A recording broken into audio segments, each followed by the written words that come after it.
This is Michael LoveJoi coming to you from the Summers Point, New Jersey with an eye on business. And we're in the Love Zone.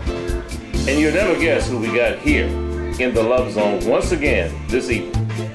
The owner, operator of the brand new business in Summers Point, Clippers King, Marlow Guerrier. Did I say that right? Yeah, that's good, brother. Is that good? That's good. That's good. What kind of name is that, sir? It's French. I'm Haitian. You're Haitian, yes, sir. Haitian. All right. Well, you're folks from Port-au-Prince? My family is from Port-au-Prince. All right, and Port-au-Prince. Another town named Quarter-Bouquet. Quarter-Bouquet. Yeah. And by the way, how's Port-au-Prince coming along? Port-au-Prince is coming along good. It's coming along pretty good? You know, the city's still going to be the city, but Yes, sir. it's coming along good. What I mean since the earthquake. Yes, absolutely. It's doing better. Wonderful. You keep in touch with Port-au-Prince? Not as much as I probably should. You know what I mean? But I do. Yes, sir. Yes, sir. I love Port-au-Prince, man. Yeah. I love the brothers and sisters from Haiti, man. Brother, listen. We got a thing here that's going on here. Our brother here just opened up a brand new business. It's a fantastic barbershop / beauty salon, and he is the owner-operator. Marlow, when did you start to become interested in being a barber or a hairstylist or a person interested in the beauty trade or the vanity trade? I first got fascinated with cutting hair, I say in 2008. My uncle, well, my older cousin actually, just out of respect we would call him uncle, but my older cousin owns a barbershop in Pleasantville, New Jersey named Classics Barbershop. It's in the heart of Pleasantville, and he inspired me to cut hair. You know, he would always see me just, running around. Were you a young lad running around in the barbershop? Yes, you can say that. I was about 18, and he said, why don't you cut some hair, man? And at first I was like, nah, I'm not gonna cut any hair, man. That's not nothing I want to do.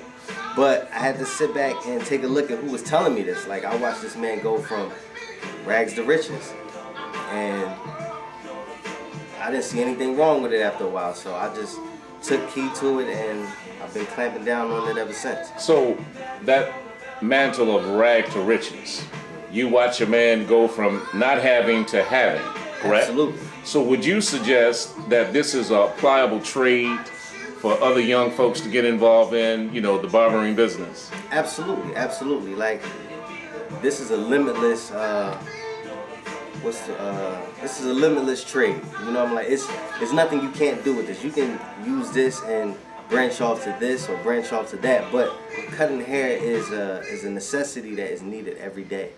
Like, every day someone needs a haircut. Well, how long have you been cutting hair, Marlow? I've been cutting hair, I would say 8 years now. 8 years? 8 years. Are you considered to be a master barber, or are you working on your master barber? I would consider myself a master barber. Some would say I'm working on it, but I consider myself a master barber. Only for the simple fact of I've actually taken the time to grow and learn every different texture of hair. I went to school. I'm certified. I actually started to become a barber and teacher until I fell more in love with just wanting to own my own barbershop. And I couldn't juggle both. So I figured, why not just focus in on my own barbershop? Well, you got that suggestion from your uncle, am I correct? Absolutely. Now, why go into barbering? Why not be a boxer or be a car mechanic? But what is it about barbering that really, really attracted you? What really attracted me about barbering is the artwork behind it. Like, to actually have someone come, sit down in your chair, and you take 20 minutes to just bless them, dress them up, make them look like they want to look for however they need to look. If they going on a job interview, they're going on a date, they're going out of town, you give them that feeling that they, that they want. So in giving them the feeling that you want, you get a certain satisfaction and a real sense of fulfillment out of making them feel good and look good, am I correct? Absolutely. Okay. Did you always want to become an owner-operator, and if you did, how did that come about? Once I started cutting hair, it went from wanting to learn how to cut hair to wanting to get more clientele. Then once I started to get the clientele, I said, why not try to own my own shop? And you know, they would tell me, take your time, you know, don't rush, but time waits for no one. So I jumped out the window and I said, you know what? I want my own shop. So basically, what motivated me more to want to get it was just a simple fact of like, why not? That was it. It was just like, why not? Like, you jump out the window and do anything else in life. Why not jump out the window and become your own owner? Well, just like your uncle, you know, he went from rags to riches. You want a little from rags to riches for yourself, am I correct? Absolutely. Everyone wants to, you know, level up, as they say. Now, what's your biggest tip you ever got, Marlow? My biggest tip I ever got was $100. $100 or maybe, it might have been $100 or $150 for a $25 haircut. What was it that you did? You did some designs or? Simple haircut. Simple haircut. Simple haircut. Well, he was in love with your work, right? He loved the work, and I think he was more so proud of me as well. That's what the tip really came from, just being proud of me that I'm actually staying focused and really working hard to excel in, you know, my passion. Now, let me ask you this. Now, some guys are good at the razor. Some guys are good with up close stuff to fade. What is your thing? What is your specialty? I mean, the thing that you're good. Some guys are good at eyebrows. Do you do eyebrows too? I do eyebrows. Okay, all right. This is what I'm talking about. I do eyebrows, razor work. Fade game is like, I feel it's immaculate. Like I feel like, you know, I should go down in the books. But what I love most about my haircut is my shape up. My shape up, that is like the finishing touch. That line up that a customer looks for. I feel I do it to a T. So that's my favorite part. The fading to be cool, but once I put that line up on it, it's over. Oh, so you got laser technology working in your favor. Absolutely, absolutely. That's what I'm talking about. Now let me ask you another question, Marlow. Now, seeing that you are an owner-operator at this time, for the audience sake, can you outline the steps necessary to set yourself up in a business such as yours? First step is this, man. Visualizing and believing. Second step, I will honestly say, is when you're looking for a shop, location is key. Look for somewhere where you know that it's going to be some type of foot traffic. You want to have a bus route next to you. It's good to have a store next to you. Something that is going to have other people come in regardless. Apartment complexes, depending on what type of area or state you live in. Anything where as though you have a nice amount of people fluctuating throughout the area regardless if your shop's there or not. Now, would you say that at this particular location that you do have an excellent foot traffic coming by your shop? Yes. This location is like golden. It's perfect. I have a deli next door to me, Terry's Deli. I have Summers Point Apartments across the street. I have, I believe, Great Bay Gym across the street. The Parkway exit is to the left of my location. I have liquor stores up the street. What else? Chinese food. You got the restaurant right down the street. Yeah, restaurant down the street. Yes, sir. Man, I could keep going. I have a bus stop at the end of the corner. It's so much. It's so much around me, and man, it's perfect. So now, in reference to setting up, in reference to your certifications, your licenses, your electrical accounts, etc., lay it out for those who don't know what it takes to get this thing set up properly, so that you won't get harassed by the county or the state or whomever. Because a lot of people, you know, they set up businesses in their homes and set themselves up for a disaster as soon as the people find out that you're conducting business without those particular certifications. Could you lay it out for us, please? Okay, first thing you have to get is when you get with your landlord or whoever you're renting from, you sign your application. You make sure you read your application thoroughly, know what you're signing to, and then from there you go down to City Hall and you sign for your mercantile license. But before you can actually receive a mercantile license, you have to do a CO inspection, an occupancy inspection, basically having the city come out, fire marshal, plumbing, and electrician, coming to check your business to make sure everything is in compliance with the city so that you can open. From that step, you'll receive your mercantile license next. Then after that, you have to contact State Board and let State Board know that you're opening up a barbershop and you would like for them to come down and check and make sure that your shop is in compliant rules to the state now, so that you can actually be a legal business for the state of New Jersey in the cosmetology world. Now, how deep and how far into your business is the state? The state pretty much has they got the control that they're supposed to have. They check your sockets. They're going to check your containers. They're going to check everything, like your tools you use, like everything from your alcohol, your soap has to be antibacterial. It's everything. It's just because like sanitation is key in cosmetology. You gotta remember you're dealing with people's skin, their hair, their pores. So they always want to know that you have everything you need so that this person doesn't get infected when they leave your shop. Now let me cut you off right there. When you talk about infections, yes. When I see young men or young black men that have been infected with the rash on the back of their neck, are you familiar with what I'm saying? Yes, yeah. We call it the twat. The what, sir? The twat. The twat. It's like a twat. Where does that come from? Honestly, it can come from dirty clippers, and it can also come from a person's skin sometimes. Sometimes it's just in their genes. Like it's a hard thing because everyone doesn't get it. When you cut hair, it's understandable sometimes if you get a hair bump sometimes. But some guys get these ingrown hairs. That's where some of that comes from, ingrown hairs, and they build up, and they never actually get them treated the right way.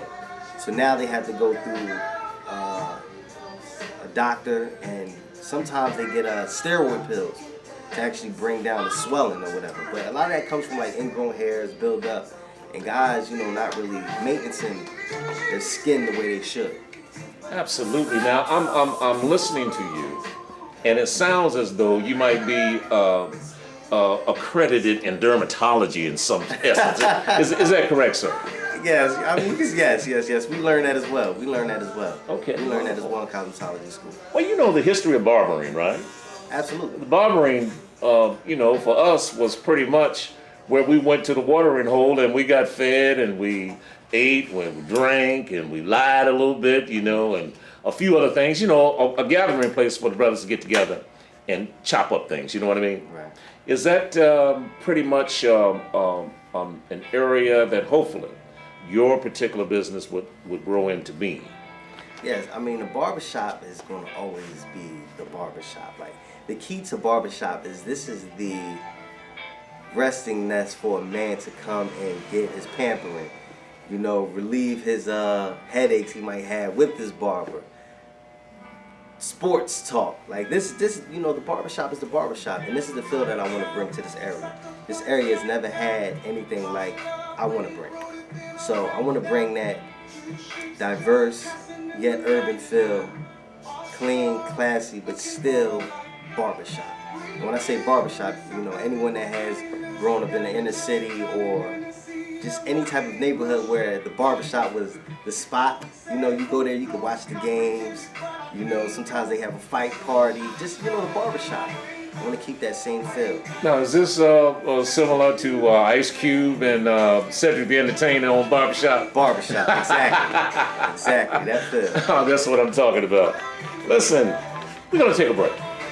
And we're going to take a pause for the cause, and we're going to come back and talk to our brother Marlow Guerrier. Absolutely. I'm trying to get better at that name, brother. That's cool, man. Thank you, brother. And we're going to take a pause for the cause. We're going to see you in 2 and 2. Thank you.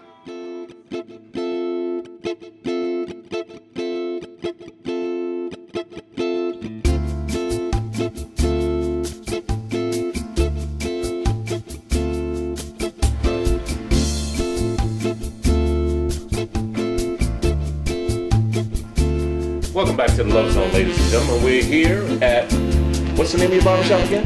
Clipper Kingz. Clipper Kingz. With the owner-operator, his name is Marlow Guerrier.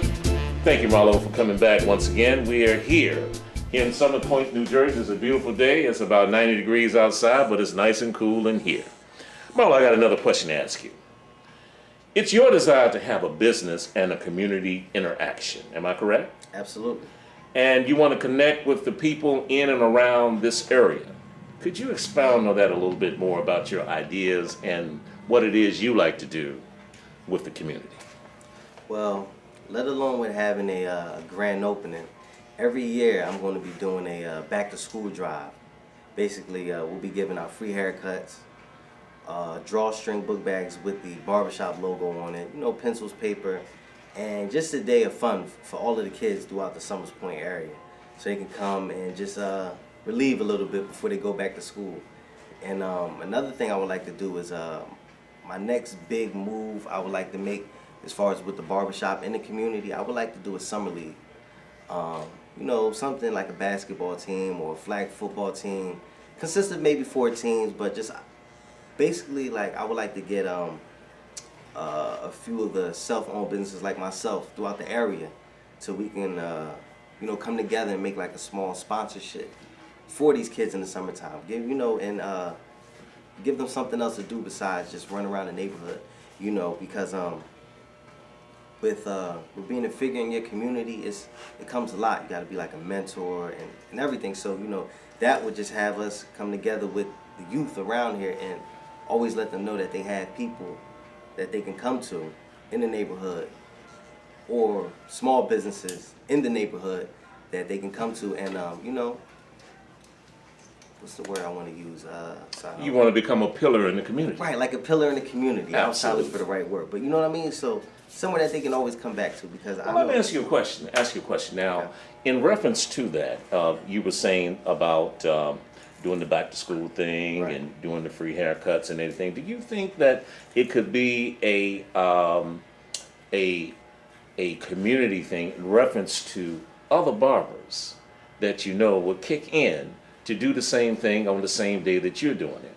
Because the unity, I'm sure, through the cities, Pleasantville, Atlantic City, down here in Summers Point, and maybe another city that got a barbershop such as yours, could do something similar. You know what I mean? Right. And you all can form a league and play against each other. You know what I mean? Right. Yes, I mean that's definitely something that we can do as well. That's definitely something we can do as well. Yes, sir. But honestly, like my focus will probably be here first.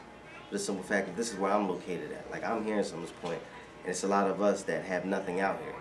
So I want to be the one to try to create and bring that element for us. You know what I mean? Absolutely. Now, are you running specials at this time since you've set up here on the block and you got your lovely establishment here? Are you set up now to run specials now for the people? We're set up to run specials now. I got a few things I'm going to be putting into effect soon. But as of right now, everything's just regular. Everything's regular price, and doing it like that right now. Well, school is out today. Right, school's out today. Yes. So you got an out of school special going on? No, not yet. Not yet. Yes, sir. Now, being a business owner and operator, are you sensitive to the need to attempt to attract other businesses to this area? Business-minded persons to come to the block to do the same or similar thing that you are doing here on the block? Absolutely. Like I would never deter someone away. Like if there's anyone that I know that wants to do something, I always tell them that Summers Point can be like a melting pot if you see it like that, because there's nothing here. We need a soul food restaurant. We need a good Spanish restaurant. Like we need it. It's nothing here. Everywhere you turn is just franchise food. We need a good restaurant that we can sit down and eat and just relax in. So of course, anyone that is looking to do something, man, there's plenty of locations out here, and don't be scared. Now, Marlow, let me ask you, do people know where you are? Can you give them where you are? Tell them where you are. Yes, I'm on 43 Mays Landing Road, Summers Point, New Jersey, Unit B, right next to the Terry's Deli in the Point Plaza location. Now, you said earlier in our private conversation, you said that the building next door, that they're anticipating or perhaps trying Right. to turn the building into a community church? Yes, someone I know was inquiring about the building.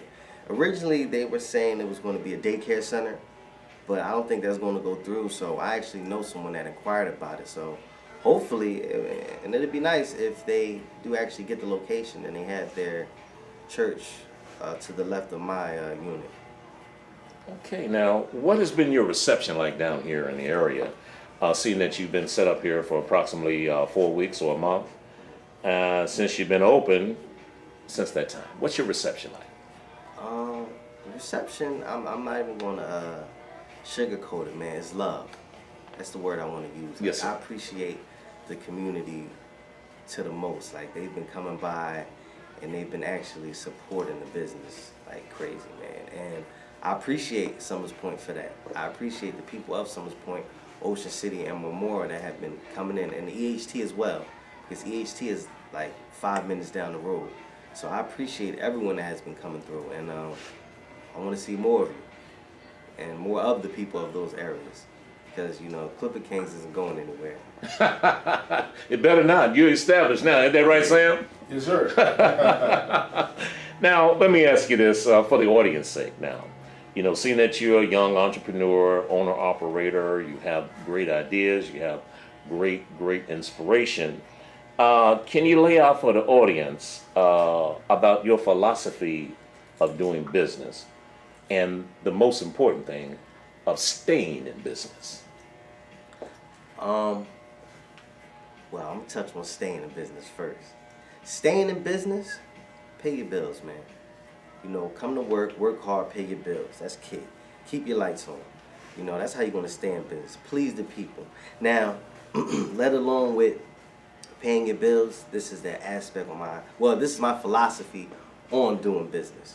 Doing business isn't doing business if you're not doing good business.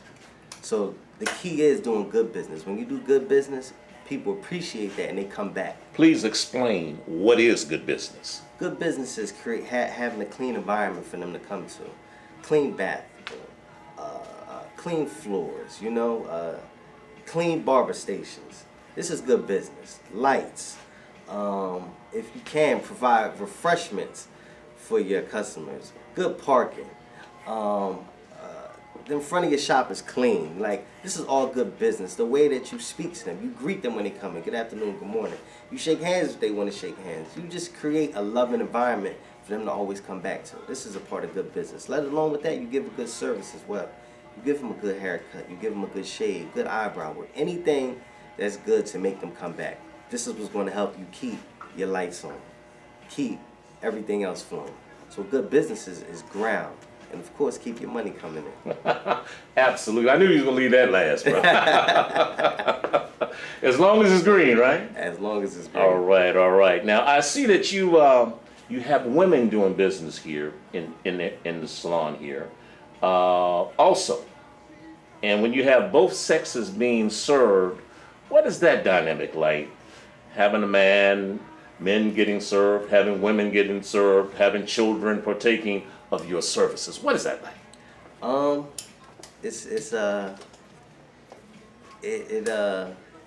It's funny because you know, the women they bring that other kick to the barbershop that you know, if you don't have a woman in there, they'll bring. It's like if all the men are having like a one-sided conversation, she's the curve. Like, excuse me, what? No. You see what I mean? So there's some checkum in here. Yeah, huh? it's definitely a checking thing going on. But Okay. yeah, it's cool though. It's cool. Yes, sir. All right. Now, Marlow, I'd like to give you an opportunity to say something to the Love Zone. The Love Zone is our audience because we do this out of love. And we're in the zone when we're conversating with each other. In reference to coming and getting your beauty needs and staying trim and making sure it's right here at Clipper Kingz, I'm going to give you 2 minutes to let the people know what it is that you do and Sam and everybody else here at Clipper Kingz do to make it a worthwhile experience to come here and get your services here. Well, Clipper Kingz, first off, what we are is a group of young brothers that love what we do. And when you come in, we give you that feeling of like, why go elsewhere? You know, this shop's here for a reason. This shop's here so that you don't have to take that 25-minute drive to Atlantic City if you're a resident of the Summers Point location, or Ocean City, or Marlow. You don't have to take that hike anymore. Like, we're right here around the corner. So when you come in, we have coffee for you. We got TV for you. We got good conversation for you. You know, we got nothing but good vibes, man. And that's key, good vibes. We strive on always being here, man. You know, we open these doors up every morning at 8:30, and we close, who knows when, 8 o'clock, 9 o'clock, 7 o'clock, maybe 10 o'clock. You never know. But we always here. And there's no days off, man. And that's key. No days off, especially with this being a new business. Like, I want no walk-in to ever come and not see us here. Like, we're here all the time. So, brothers like myself, Sam, Alonzo, you know, we always strive on, what's the word I want to use? Being accountable. Consistency. Yes, sir. Being accountable. You know what I mean? Being here so that, you know, you never feel like, oh man, these guys aren't here. Like, I'm about to take that ride to Pleasantville. Nah, we here. You know what I mean? We here. And if we're not here, we ain't go too far. We might be next door. Now, one more question, Sam, before we wrap this up. Now, you know, like in Barbershop with my man Cube and Cedric, the entertainer, you know, they had all kinds of entrepreneurs coming through, you know, watches and mayonnaise and, you know, some bologna and salami, you know what I mean? I mean, is it like that down here in Clipper Kingz? A little bit. You know, we have our little hustlers come through. You know. All right, because the barbershop ain't right unless you got the hustlers coming. Yeah, through, you know what I'm saying? yeah. We got a couple guys come through. All right. Is it anything that we should be on the lookout for? Because I'm always looking out for something. You know, I'm waiting for somebody to come through with good cosmetics. Good cosmetics. Good cosmetics. Yes, sir. Yeah. Yes, sir. All right. Well, ladies and gentlemen, there you have it. We have the young owner, operator, entrepreneurial heavyweight here in Summers Point, New Jersey. We have Marlow Guerrier. And the other brother over there, what's his name, Sam? Sam, yes. Big Sam over there, security team. So we'd like to thank you for tuning in today. We'd like to thank you for allowing us to come down and do an interview with you. Appreciate because this is Michael LoveJoi here in the Love Zone with an eye on business. And remember, if you drink, don't drive. And if you drive, don't drink. Because the life you save may be your own. Later.